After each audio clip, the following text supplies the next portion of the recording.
अस्सलामुअलैकुम। आफाक फारूकी नए वीडियो के साथ आपके सामने हूँ। मौजू यकीनन मेजर तो पाकिस्तानी है। मुख्तसरन रशिया और यूक्रेन की लड़ाई, यूरोप अमेरिका का बैकअप और पाकिस्तान तक उसके असरात जो हैं कि कुछ भी हो दुनिया में, इराक़ में कुछ हो तो पाकिस्तान इम्पैक्ट होता है, और अफ़गानिस्तान में हो तो पाकिस्तान इम्पैक्ट होता है, अमेरिका में वर्ल्ड ट्रेड सेंटर गिरे तो मलबा पाकिस्तान पे ही पड़ा होता है। मुख्तसरन गुफ्तगू करूँगा उस पर, क्योंकि मेरे पास बड़ी ख़बरें हैं कि आर्मी चीफ और इमरान खान साहब की मुलाकात हो गई है। अभी अभी अलीम खान की प्रेस कॉन्फ्रेंस चंद लम्हात पहले ख़त्म हुई है तहरीक अदम एतमाद के पस मंज़र में, और कि ये लड़ाई क्या है और कौन सबसे ज़्यादा इंजॉय कर रहा है इस लड़ाई को। पाक अमेरिका ताल्लुकात, पाक यूरोप ताल्लुकात कहाँ खड़े हैं। देखें, असल खबर तो पाक भारत के हवाले से है मेरे पास, जिसे किसी ने अहमियत नहीं दी, ख़ासकर हमारे मीडिया ने, कि पाकिस्तान वुमेन क्रिकेट टीम की जो कैप्टन है बिस्मा, उनकी बच्ची की तस्वीर जो है इंडियन खिलाड़ियों के साथ, इंडियन वुमेन खिलाड़ियों के साथ, और जिस तरह उनको उनके वीडियो सामने आए। फिर सचिन तेंदुलकर ने उसे जिस तरह रीट्वीट किया, उससे कहा कि हम मुत्तहिद हैं, और पाक भारत ताल्लुकात के पस मंज़र में इंतहाई गैर सियासी अंदाज में उन्होंने जो कुछ कहा वो बहुत खुशगवार था। कि जैसे हम जंगों को प्रमोट करते हैं, कश्मीर के हवाले से एक दूसरे के ख़िलाफ़ अपनी आवाम को प्रमोट करते हैं, अगर हमारे मीडिया ने और इंडियन मीडिया ने इसे बड़े पैमाने पे मेजर हेडलाइन के तौर पे रखा होता तो दोनों इस्टेब्लिशमेंट पर, दोनों सियासी हुकूमतों पर बहुत बड़ा दबाव पड़ सकता था। इसी पस मंज़र में कहा जाता है कि जी अमेरिका पसंद नहीं करता इमरान खान को और यूरोपीय यूनियन, कि इसीलिए अपना सफ़ीर भी नहीं भेजा, कि उनको पता था कि ये मुखालफत करेगा और भारत का दबाव कबूल नहीं करेगा, चीन के साथ चला जाएगा, रशिया के साथ चला जाएगा, और दो पिछली जो हुकूमतें थीं वो नाकाम हो गई थीं भारत से ताल्लुकात बनाने में, और अमेरिका को पता चल चुका था कि जो नया प्राइम मिनिस्टर होगा वो इमरान खान होगा, और सबको पता था कि वो इस्टेब्लिशमेंट के साथ मिलकर आ रहा है। तो फिर अमेरिका को ये भी पता होगा, ये बातें करने वाले जो हैं, कि उन दोनों हुकूमतों ने अपनी कोशिश ज़रूर की थी, और नवाज शरीफ को तो निकाला ही इसलिए गया कि वो भारत से ताल्लुकात चाहता था। तो खान साहब कहाँ से बीच में आ गए, खान साहब बेचारों का क्या कसूर। अमेरिकन को भी पता है कि इस्टेब्लिशमेंट क्या चाहती है पाकिस्तानी, और उसका थाट प्रोसेस क्या है, या अफ़गानिस्तान से निकलने में जल्दबाजी में किसका रोल था, ये अमेरिका को अगर नहीं पता, जब हमें पता चल जाता है तो अमेरिका को नहीं पता चलता। लोग बहुत पढ़े लिखे लोग हैं, बहुत अजीब अजीब बातें करते हैं। तो मैं उस डिटेल में नहीं जाऊंगा, मगर इतना ज़रूर कहूँगा कि खान साहब जो करते हैं इस्टेब्लिशमेंट को खुश करने के लिए करते हैं, मगर एक रंग उनकी भी नवाज शरीफ की तरह ज़्यादा है कि आर्मी चीफ उनकी मर्ज़ी का हो, उनकी मर्ज़ी के मुताबिक चले, वो फैसला करे कि वो ISI के अगर चीफ को चेंज कर रहा है तो खान साहब की मर्ज़ी के मुताबिक करे। तो हम उनके भी यही मसाइल थे। बाकी तो नवाज शरीफ साहब के, बाकी तो नवाज शरीफ साहब भी सब मानते थे, नहीं माना। भारत के ट्रिप के मैं डिटेल पहले एक दफ़ा बता चुका हूँ, उसमें नहीं जाऊँगा। तो ये जो बिस्मा की खबर थी मेरे नज़दीक सबसे बड़ी खबर थी, जिसे बड़ा नहीं किया गया। फिर आर्मी चीफ के हवाले से जो मैंने भी बताया कि मुलाकात हुई है, और कहा जा रहा है कि जी खान साहब ने उन्हें एक ऑफ़र दी है जो यकीनन एक्सटेंशन की है, कि सारी लड़ाई यह है कि एक का रास्ता रोकना है, वो जनरल फैज़ हमीद जो पेशावर से बैठा गेम खेल रहा है उसका रास्ता रोकना है, और एक को रास्ता देना है कि एक्सटेंशन देनी है। तो खान साहब एक्सटेंशन नहीं देना चाहते थे, अब इतला ये है कि जी उस पर रजामंद हो गए। वल्लाह आलम बिस्सवाब। मगर अलीम खान की जो अभी अभी प्रेस कॉन्फ्रेंस आई है वो बहुत डबल खेल रहे हैं जहांगीर तरीन साहब। मैंने आपको पहले बता दिया था सारा खेल जहांगीर तरीन पर होगा, उनके ग्रुप पे होगा। तो अलीम खान साहब ने आके कह दिया है कि इस पार्टी के लिए, इस इमरान खान के लिए हमने सबसे ज़्यादा काम किया, हमारे पास गाड़ियाँ भी इन सबसे ज़्यादा महंगी हैं, जहाज़ भी हैं अपने, मगर बग़ैर उदों के लालच के हम नए पाकिस्तान की उम्मीद में कि इमरान खान पाकिस्तान की नई उम्मीद थे, तो हमने साथ दिया। मगर हमारे साथ जो हुआ, और हमने बहुत मुश्किल वक्त काटा इस प्राइम मिनिस्टर की मौजूदगी में, इस वज़ीर आला की मौजूदगी में। 40 लोगों से मैं मिल चुका हूँ 4 दिन में, और सभी बेदार हैं जो कुछ भी इस मुल्क में हो रहा है। और फिर उन्होंने कहा कि जी और बड़े ग्रुप भी हैं, मैं सबसे अपील करता हूँ कि पार्टी बचाने के लिए मुत्तहद हो जाए। अब इसके दो मतलब हैं। एक मतलब तो यह है कि हमें वज़ारत आला देते हैं पंजाब की, तो हम आपके साथ चले जाते हैं। और एक मतलब यह है कि अगर ये मुल्क बचाना है तो खान साहब को, और ये पार्टी बचानी है तो खान साहब को चलता करना पड़ेगा। वो बहुत डबल खेले हैं और बहुत कमाल हुनर से खेले हैं, बड़े मंझे हुए सियासतदान की तरह जो गैर फाल हो गए थे, जो टेलीविज़न ख़रीद कर बैठ गए थे टाइकून बनकर, और उनका भी वही कारोबार है हाउसिंग स्कीमों का। और मीडिया का टाइकून बनने का उनका ख्वाब बहुत पुराना है कि आज से 20 साल पहले वो अखबार निकालने की कोशिश करते रहे। जवाद नज़ीर मरहूम जो जियो के मैनेजिंग डायरेक्टर रहे, वो मेरे पास ही रहे, मशीनें ख़रीदने के लिए आए। वो एक लंबा किस्सा है। अलीम खान के लिए 2 साल कोशिशें होती रही, मगर उस वक्त नहीं कामयाबी हुई। तो अब उन्होंने समा टीवी ख़रीद लिया है, जो इस्टेब्लिशमेंट का भोंपू बताया जाता है। और ये भी खबर आ गई है कि जनाब मोहतरम जहांगीर साहब परसों थर्सडे को वापस आ रहे हैं, और वही लीड करेंगे, और अलीम खान साहब उनके साथ होंगे। मगर ख़ास जो पूरी गुफ्तगू का महवर था वो ये था कि मैं पार्टी को, हमने मुत्तहद करना है, ये पार्टी इस मुल्क का मुकद्दर है और उम्मीद है, ये हमारी जद्दोजहद है, हमने बड़े काम किए हैं। और फिर उन्होंने कहा कि तहरीक अदम एतमाद का फ़ैसला हम मिलकर मुत्तहद होकर करेंगे कि हमें किसके साथ जाना है, कि साफ छुपते भी नहीं, सामने आते भी नहीं। मगर इत्तलात ये है अभी तक की कि मामला तय हो चुका है। जैसे कि मैंने बताया था कि जहांगीर तरीन, परसों मैंने अपने वीडियो में, कि 1 साल पहले उन्होंने कह दिया था कि नवंबर दिसंबर से 2021 के शुरू होगा खेल। तो खेल अब एंड की तरफ जा रहा है। मगर ये जो आज की नई मूव है, आर्मी चीफ से मुलाकात, अगर एक्सटेंशन हो जाती है, अच्छा ये तो न्यूट्रल हो गए ना बज़ाहिर, तो पूरी कौम को लड़ा के, तकसीम करके, दस्तों गिरेबां करके, सियासतदानों को गंदा करके, ये न्यूट्रल हैं। और अगले 5 साल अवाम को लड़ने के लिए, अफरा तफरी के लिए, और सियासतदानों को फिर दस्तों गिरबां रहने के लिए ये न्यूट्रल हो गए हैं। आप इनकी न्यूट्रलिटी देखें कि ये सारा खेल गंद खड़ा कैसे हुआ। और खासा प्रमोट करवा रहे हैं अपने आप को कि मैं अमेरिका को, यूरोप को कबूल नहीं हूँ, कि खान साहब ने कल कह भी दिया अपनी तकरीर में, उस तकरीर में जिसमें पहले सियासतदानों को, अपने मुखालिफिन को मुग़ल्लज़ात बकीं, और फिर उसी दूसरे लम्हे में कहा कि रियासत मदीना की बुनियाद जो है वो अखलाकियात पर खड़ी थी। ये रियासत मदीना मुग़ल्लज़ात पे खड़ी हुई है। पहली रियासत मदीना अखलाकियात पे थी, ये मुग़ल्लज़ात पर है। फिर खान साहब ने कहा कि यूरोपियन यूनियन हमें ख़त भेजता है, हम कोई ग़ुलाम है कि हम रूस के ख़िलाफ़ उसका साथ दें।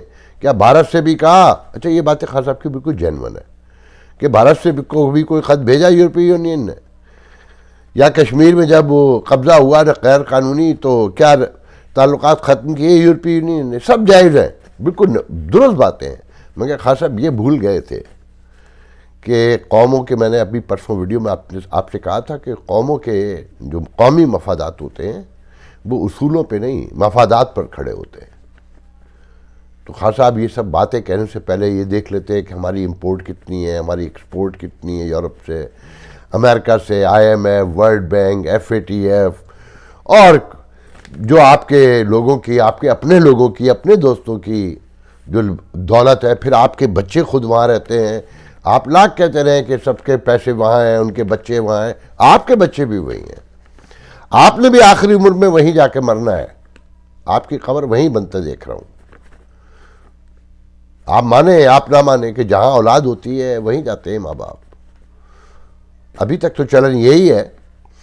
तो देखिए, अब तहरीक एतमाद, ये भी आपको बता दिया था परसों कि तहरीक एतमाद की रिक्वेजिशन जो है वो ट्यूसडे वेडनेसडे को आएगी, यही कहा जा रहा है और यही बताया गया है। मौलाना फजल रहमान ने जो बताया आप लोगों ने सुना होगा। फिर देखते हैं कामयाबी नाकामी, मगर ये जहन में रखें ये तहरीक अदम-ए-एतमाद कामयाब हुई तो रियासत हारेगी, और ये तहरीक अदम-ए-एतमाद नाकाम हुई तब रियासत हारेगी। कि खान साहब की धमकी तो सुन ली होंगी कि अगर तहरीक अदम-ए-एतमाद नाकाम हुई तो आप लोगों मेरा साथ देंगे जो मैं इनके साथ जो करूँगा। और जो धमकियाँ दी हैं खान साहब ने, अल्लाह माअल हफीज़, कोई प्राइम मिनिस्टर ये हरकत कर सकता है? मतलब अगर सच्चाई के साथ भी देखें कि इन चोर कह लें इन सबको, आप जब इन्हें अंदर करेंगे तो ये आपकी धमकियाँ बार बार दिखाई जाएंगी, कोई मानेगा, कोई तस्लीम करेगा? नई अफरा तफरी की बुनियाद खान साहब हुकूमत में अगर रह गए तब भी अफरा तफरी फैलाएंगे, और हुकूमत में से बाहर हो गए तब भी अफरा तफरी ही फैलाएंगे। एम्पायर न्यूट्रल है जो इस अफरा तफरी को लेकर आया, इस रियासत को तबाह कर दिया इस इस्टेब्लिशमेंट ने।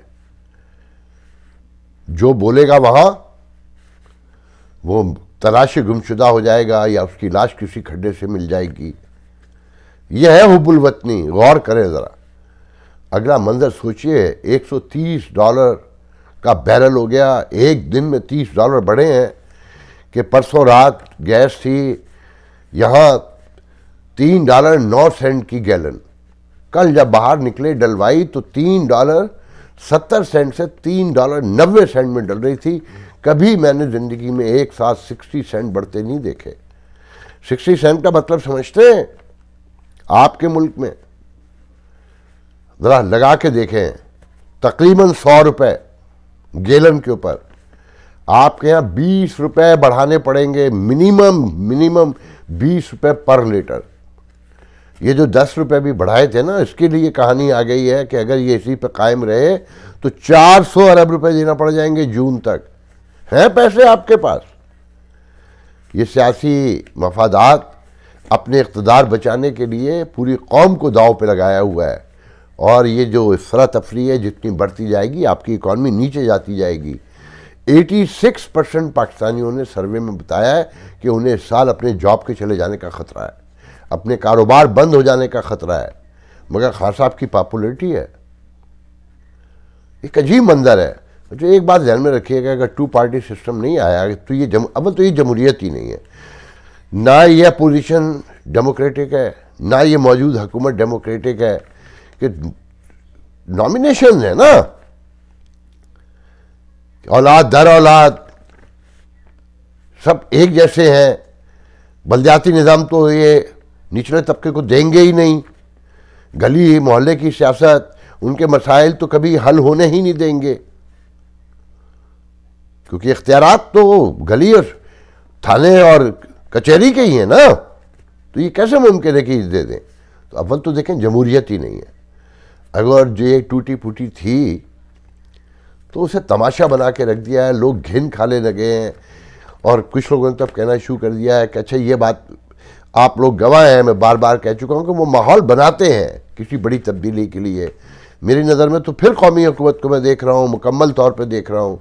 मैं कहा इस सिस्टम को कैसे चलाएंगे? अगर ये ऐसे ही चलाना है तो वो जो ख्वाब है ना तरक्की के, खुशहाली के, ग्रोथ के, GDP के, वो सब ख्वाब है। बस ये जहन में रखिएगा। तो जनाब मैं देख लूँ और कोई चीज़ रह गई। हाँ, जो मार्च बिलावल साहब का है वो आप तकरीर तो सुन ही रहे हैं जगह जगह कि चोर है, सिलेक्टर है, नहीं छोड़ेंगे और भागने नहीं देंगे। उनकी भी गुफ्तगू वही है ना, उसी पे बेस करती है ना। तो कहा जा रहा है कि जी इस्लामाबाद में 2 लाख लोगों के टेंट लगाने का क्या नाम है लगाने का जो मनसूबाबंदी की गई है, जिसमें जो खर्चा आएगा वो 60 करोड़ रुपए आएगा। जो लोग आ रहे हैं कि 2 लाख लोग जमा होंगे। देखिए मैं बताना तो आपको बहुत डिटेल में चाहता था कि माओ ज़ेडुंग जो 1930 में निकले और 368 डेज 367 डेज 2 लाख लोग के लेके चले थे, 10,000 किलोमीटर और 6,000 माइल। तो आखिर में 40,000 बचे थे। ये वो दौर था जब मीडिया वजूद नहीं रखता था, तकरीबन स्टेट मीडिया ही हुआ करते थे एट द मोस्ट। लोगों को कुछ पता ही नहीं चलता था। बिलावल के साथ जो इस वक्त लोग हैं मार्च पे, मुझे नहीं पता उनकी क्या तादाद है, जो टेलीविज़न पे नज़र आती है 50-60 हज़ार तो नज़र आते हैं। इस्लामाबाद पहुंचने के बाद और कितने लोग आएंगे?